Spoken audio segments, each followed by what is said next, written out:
Welcome, consultants and volunteers. We're so excited to have your help on this project.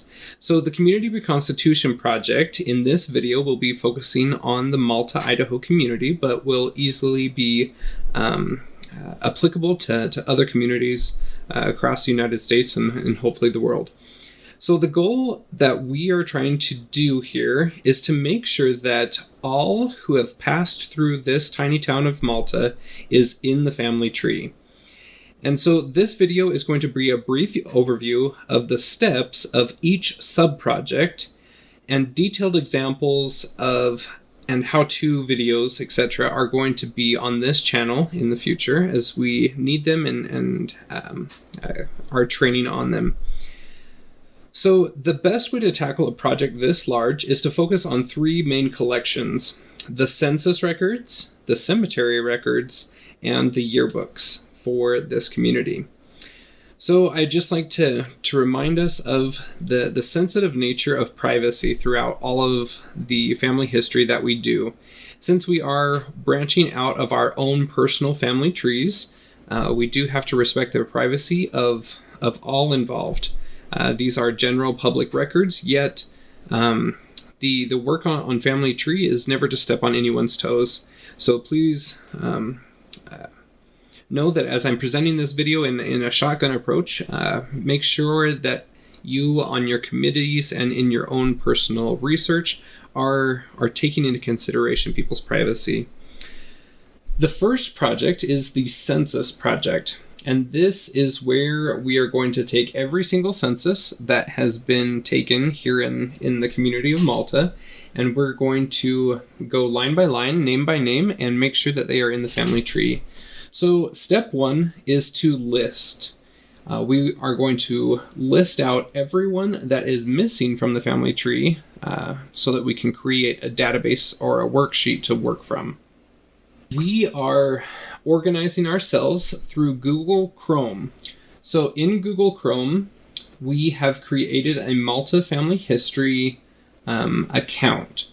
And that login information will be shared as needed by our consultants and any other volunteers. Once you are logged into a Chrome browser under the Malta Family History email account, you will see these bookmarks here at the top, and the one we are focusing on for this entire project is the Community Reconstitution folder. So we're going to click on CRP Start Here. And this is kind of our home base. Anytime that you have any questions, come back here, read the instructions, and you'll get your answers. Or for more detailed explanations, contact one of the consultants. All right, so for the Community Reconstitution Program, our first project is the census, and step one is to list. So we see here that this is where we're going to divide up and assign the available censuses out amongst the consultants. And then those consultants can then find volunteers and divvy up their workload even more so that many hands make light work. So use the Family Search database to view and filter your assigned census, create a list of missing persons, those who are not connected to the family tree yet, in that worksheet. Don't worry about connecting them up yet, you're just creating a list so far. So fill out your volunteer name, their name, and the census year in those columns. So let's open up this worksheet.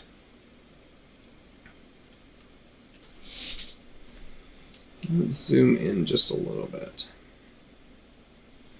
All right, so step one, you're going to put your volunteer name here, the people's names on the census that you find that are missing, and the year that they are missing from.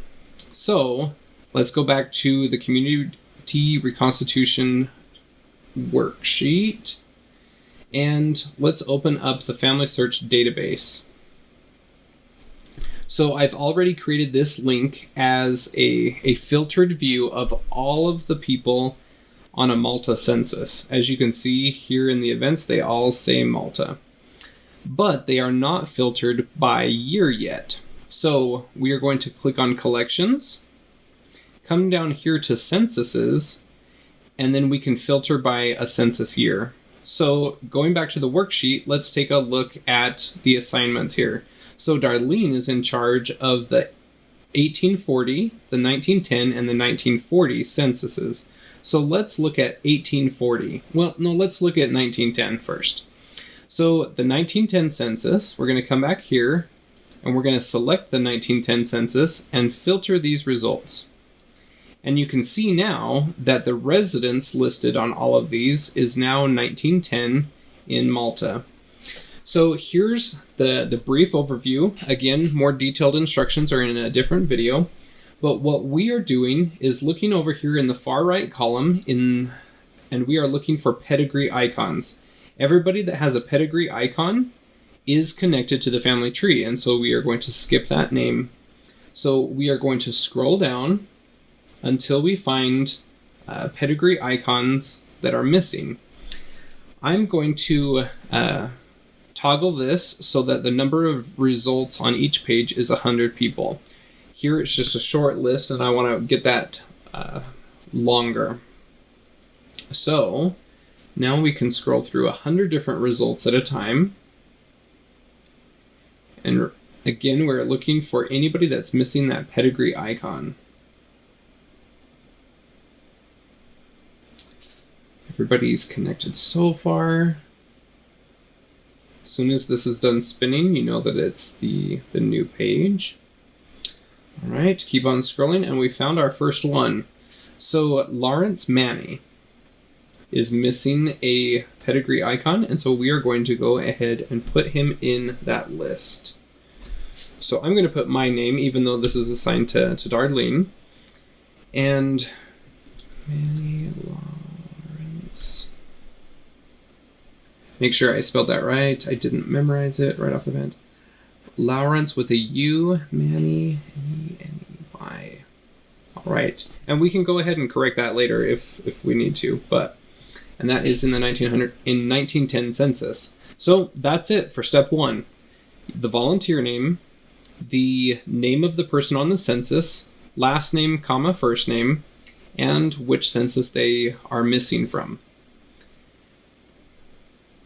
If they do happen to be missing from multiple censuses, put a comma and list out the other census that they are missing from as well, so that we don't have to duplicate our work every single time.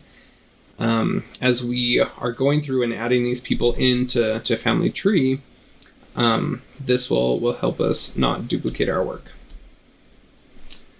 All right, step 2 is discover. Now, as we can see here on step 2, it says that we are going to use family search to see if that person is already in the family tree.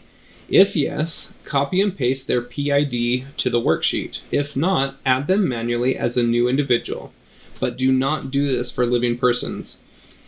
As you go, fill out the connected column, the photo column, and the memories column. Islands are people in the family tree that do not have ancestors linking them into the main family tree. These might be loan names or people that only have parents but no grandparents, etc. This step is not about filling out the trees yet, or adding additional sources or memories into the tree. Just focus on filling out the spreadsheet and creating the PID for anyone not currently on the tree so far. So, we would use family search to search for this person. So Lawrence, Manny, etc. You would fill that out, search it, and try to find it. So if you do find a PID number, you'll enter it in here. I'm just going to copy and paste this one for now, just for an example's sake. You'll see that when I copied this PID number, it entered it in over here in the link so that we can easily click that link in the future and go to that person. But do not edit column F at all, or else it'll break that function.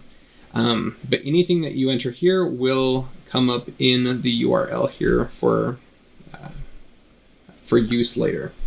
And so you're going to want to say if that person is an island or if that person is completed. So let's look at Arthur Campbell, for example. Click on him and view his tree. And we can see that he is very well connected. All of his family is in there. We assume that it goes back for lots of generations and connects into the tree. So that one is completed as far as they're connected. Actually, we should probably say connected on these, not completed. They're either connected or they're an island. So let's look at an example of an island. Edward Albert here is an island. No posterity, no ancestors. He's just by his lonesome, and that's not good. We need to connect him in and at least add his parents or his kids or somebody. Even if it's a bigger island, that's better than just one name. Sometimes on the census records, we have boarders or servants or lots of different examples that are living with a family, and we just don't have enough information to connect them in. But regardless, we want to document whether they're connected or if they're an island. Now, do they have photos? Do they have memories? This is one that we created from scratch, and so it will not have any photos or memories. But if you do happen to find an existing profile, then sometimes that might be a yes, sometimes it might be a no. Just fill those out. We're not actually uploading those right now. We're just documenting and filling out the spreadsheet so that we can tackle our workflow later. Step 3 is to meet. Now this is where all of our sub-projects will come together. So once steps 1 and 2 are complete, we will meet all together as consultants to go over the list and offer input on the names. We'll be combining all 3 of our databases, our worksheets, and seeing if there are any duplicates so that we're not having to contact the same families over and over again from each of our sub-projects. So this is where we will be counseling together with older people and wiser, sager consultants. And from this community, we may have input on the various names that we have on our work lists and reduce our future workload and avoid possible contentious situations where certain families may be agitated by what we are doing privacy-wise. So together we will make a plan for gathering information. Step 4 is gather. With step 4, for all of those missing photos or memories on Family Search, as well as any islands, we're going to connect with living family members and discuss how to approach their line. They can either do it themselves, they might want help from one of our consultants, or they may ask us just to take care of it. Again, we're only doing this for deceased persons on the census records. We're not stepping on any toes of any living people.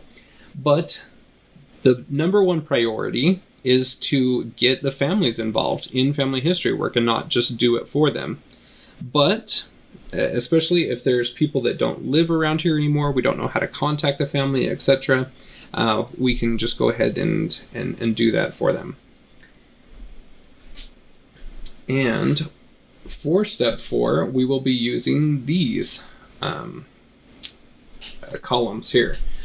So as we go ahead and upload those photos and memories, we are also going to attach any blue record hints that pop up on that person's page. We're going to merge any duplicates, and then once everything else is done, we can mark that person as done, and we don't need to come back to them. Another possibility would be that this one needs help. And so another consultant can see that this one needs another set of eyeballs on it, another opinion, etc., before we classify it as done. Our goal is obviously to fill in column L as all completed in this project. All right, so for the Malta census, this is how I've divvied it up for our Malta consultants. So Darlene is going to be over these census years, and Jan over these, and Amber over these 3. Now, as we branch out to more consultants and more volunteers, you can split that workload up. So that's where we're going to be involving ward members, etc. But you're kind of the group leaders over those census years, if that makes sense. All right, now on to the cemetery project. Step 1 is to list. Now this is already done for you with all these links to the Malta, Idaho website where much information has been gathered on them. So the listing step has already been completed, and we've already started working on this with our youth. And so you're going to see lots of things already somewhat filled out as you start working on this. But list is to basically go through, get a roster of everyone that's up at the cemetery, find their PIDs and put them into those columns. Step 2 is the discover phase. Just like our previous project, we are going to fill out these columns. Go and find out if they already exist on Family Tree, and if so, enter their PID number in. Say if they are connected or if they are an island, if they have any photos, and if they have any memories. Just a sufficient yes and no. You don't have to put in the number of photos or memories that they have. And then step 3, again, is where we pull all of the sub-projects together and we will meet and discuss. We will combine our databases and we will counsel together and see who should contact which families, etc., and gather any other additional information, photos, etc., that we might need here. Step 4 is to actually gather. So for all of the missing photos and memories on Family Search, as well as any islands, we're going to connect with living family members and discuss how to approach their line. Priority is always to involve the family in their own family tree. Get them excited about connecting and growing this person's page out and getting them connected up to the tree. Step 5 is about connecting. So through step 5, we're going to upload any photos and sources and memories through Family Search. And we're going to come work with me, Cameron, to digitize all obituaries and funeral programs so that we can get those uploaded on the Malta, Idaho website as well. As you go along, you're going to attach any blue record hints, merge any duplicates, unless the families want to do that themselves. Do any additional research for remaining islands, and then keep track of your progress in the worksheet. So, do they have their obituary? Is it uploaded? Do they have their funeral program? Have you attached the record hints? Have you merged all the duplicates that are possible? And then on to the yearbook project. So this is one of the funner projects, I think, because you get to connect faces with names. So step 1 is to index, and we are just going to pull out names from every single yearbook that we can find for Raft River High School here in Malta. So step 1, assign out who will index which yearbook years. We're going to read through your assigned yearbook and add each name you find to the worksheet, along with your name in the volunteer column and the yearbook year in its proper column. And if you can possibly find any of our missing yearbooks, please contact me, and so that we can help digitize that and get those uploaded. So let's open up our worksheet for the yearbook project. Now I've assigned 3 group leaders over some decades of yearbooks. Eileen is going to be over the 1960s and 80s and 2020s. Hannah is over the 70s, 40s, and 2000s. Daisy's is the 50s, 90s, and 2010s. So again, if you want to swap, you're more than welcome to. These are just assignments to get started, and the more people you recruit, the easier and better that this can take off. So with that, you'll go through all of the yearbooks and index them. So open up the yearbook archive that is on the Malta, Idaho website, and open up one of the yearbooks. You're going to go through, and every time that you see a name that is new, you will pull it off of that page. So, for example, on the faculty page, you're going to put Byron Martin, you're going to put Roger Jorgensen, Gladys Netto, Bruce Williamson, and so forth. One of the great ways to do it is going through each of the class pages, because as you see on a previous page, here the staff of the yearbook, we have lots of names, but those will most likely be just duplicates from their class pages. So we just want a quick index of everyone that's in this yearbook. So on the senior page, go through and type out each name. On the yearbook page here, remember, last name, comma, first name. And type your volunteer name in there and which yearbook this was in. So we are working on the 1951 yearbook. If we have the same person that's in multiple yearbooks, you're just going to put a comma and put the next yearbook that they are in, etc. Most of the classmen are going to be in 4 different yearbooks if they attended high school all 4 years. The faculty are going to be in potentially many more than that. Sometimes just 1 or 2 if they were kind of transient people that just came here for a year or so. So that's step 1. Step 2 is about discovering. So we're going to go through and discover if they are on family search already, if in the family tree, if they're connected, and if they have a photo. Step 3 is to meet. So again, where all of our sub-projects meet together and we consult with each other. Since many of the names in the yearbooks are going to match names on a census or names at the cemetery, we're going to come together, merge our databases, and kind of divide and conquer that way. So we're going to meet, see what information we need to collect from certain individuals and families, how to get them involved. It's just a brainstorming meeting. And then we move on to step 4, which is gather. So through that meeting, we're going to now go and gather the information from different families, get them involved, and also work on getting some yearbook photos for those who don't have a photo in Family Search.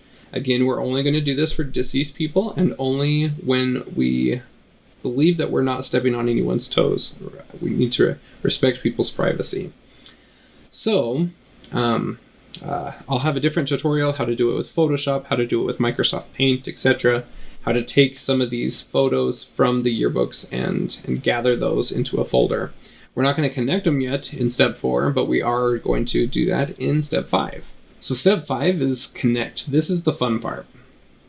This is where we're able to upload any photos, sources, memories, etc. and attach all blue record hints, merge duplicates, etc. with the help of family, if at all possible, and then do any additional research for any islands. So we're going to keep track of our progress in the worksheet as we do so. Steps 4 and 5, we're going to gather, upload, and connect these people through. All right, and that's the Community Reconstitution Project in a nutshell with its steps of each sub-project. As you can see, we're kind of dividing and conquering at this point. As we start training, I will produce additional videos to help answer any frequently asked questions and how-tos and tricky things that you might encounter. Now keep in mind, all of this is volunteer-based, and I don't expect any of us to know everything that there is to know about a specific person or a specific issue. Please be kind as you are helping train other people, that we're never overburdening somebody with too much information or overwhelming them in the deep end.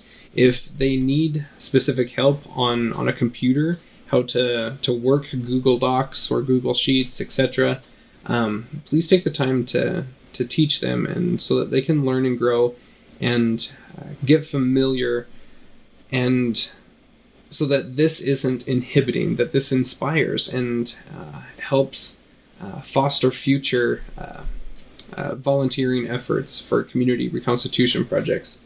Now, our goal, once we're done with Malta, is to start going on missions with our full-time missionaries serving in our ward. So wherever they're serving, they're going to serve on one side of the veil, and we're going to serve on the other, doing the same types of projects, focusing in on censuses, cemeteries, and yearbooks, and really working so that their converts can have a better chance of connecting with their ancestors and really having more opportunities to print ordinance names to take to the temple, etc., and really catch fire. So I hope that this was informative. If you have any questions, ask me or any of the other consultants, and we'll get rolling on this. Thank you so much for your help. We are so excited, and have a great day.